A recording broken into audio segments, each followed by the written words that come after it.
I live in Asia and just purchased a new house. Now the previous owners were family friends who needed cash urgently and haven't been living in my country for nearly 3 years. So I got it for a great price in the middle of the capital city. Sale was finalized at the start of this month and I moved in right after.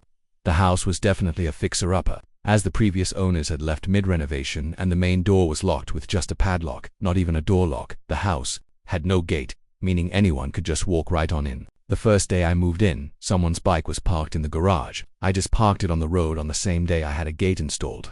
An angry man was knocking on my gate later and I didn't bother answering, but through my window I could see him giving up and taking the bike after 15 minutes, so already I wasn't digging the neighborhood. But I didn't have any incidents after that, aside from people not knowing that this was no longer an abandoned house. So my gate was blocked more often than ever, but a no parking sign on my gate fixed that issue. Last week, I was having a shower in my bathroom and I noticed my water pressure was lower than usual. I also heard my next door neighbor's water pump going. Now this neighbor, an old guy, lived in a 3-storied house, the first being the lowest and the one he lived in. The other 2 floors were rented out to tenants. This guy wasn't happy about the house being sold and voiced many concerns to my friends, the previous owners. He was super angry about it, and my friends did warn me, but I'm a 6-foot guy with 3 dogs. No way he was doing anything, and yep, he DN single quotes T. So with this living situation, a water pump is needed to pump water to the tanks on the roof, since the public supply's pressure is not enough to get it up 3 stories now. I heard the water pump going and immediately was suspicious. Sure, coincidences exist, but it wouldn't hurt to check it out. I waited till his pump turned off, and then turned on different taps in the house. Sure enough, the pressure was back to normal. This made me even more suspicious. But if he was stealing water, it also made sense. The water bills had been going up over the years. This house wasn't lived in, but the house also had some water leaks. So it was chalked up to that, even if the bills were too high to be caused just by leaks. Now it's starting to make sense. At some point in the last 3 years, this old miser thought he'd save the cost of paying for water and waltzed into the property and is siphoning water from my lines. I couldn't find where exactly he was siphoning water from, but after checking my pressure multiple times, I was pretty sure, so I sat on it for a few days, thinking if I should confront him, go the legal path, or just let it be. Now water in my country is very cheap. My total bill, even with washing 3 animals, a car every week and watering my garden, only costs like $5 per month, even with the neighbor also stealing some of it. But it wasn't about how much I was paying or who was paying for it. It's about entitled old people who think that they're deserving of using other people's resources without paying for it, and then getting away with it. It didn't sit right with me, and I really wanted to teach him a lesson. What I did was really simple. I just turned off my water from the mains. I wouldn't have to break into his property, nor would I be breaking any laws. It was the best way of getting back at him without needing to even lift a muscle. So on Monday, just 4 days ago, I waited till the pump flicked on and turned off the supply.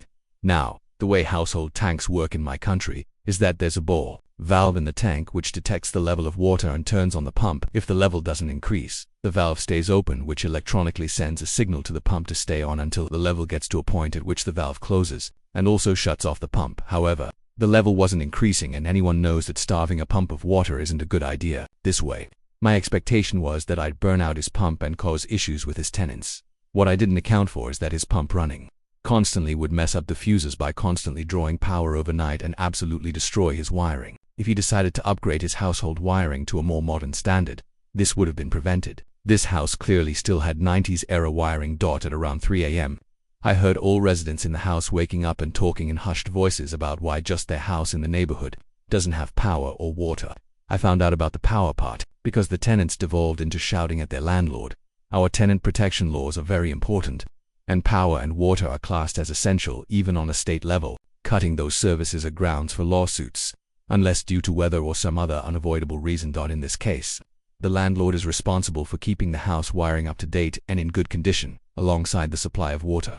So, the tenants were not happy, and one of them immediately moved out 2 days later when it was informed that water and power will not be returning. The very same day this happened, both tenants in the 2 floors lodged a complaint with the police. And if a person is in clear breach of laws, the police have the authority to fine or penalize the person without a court judgment. It can be challenged in court if the person thinks that they were unfairly penalized, but they still have to pay the fines and will only be refunded if and when the court finds the fines unlawful. So now, the landlord lost both tenants and has to pay a fine of $500, which is a lot of money in our country. He also has to refund the security deposits of both tenants and cannot rent out until both issues are fixed, which will cost him more money.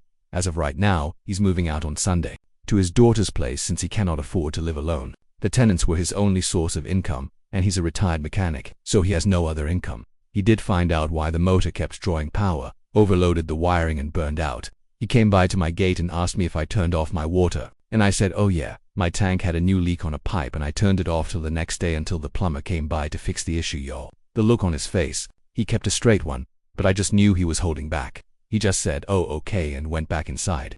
Not sure if he knows I know, but I don't care because he can't do anything. I'm getting a plumber down next week to correct my plumbing and remove any pipes that leave my property. So I got rid of my water issue and a neighbor who could potentially be a pain in the ass by simply flicking a tap off.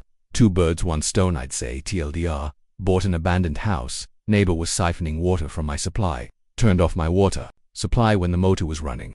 Motor burned out the wiring in the house and cut off water and power to him and his tenants.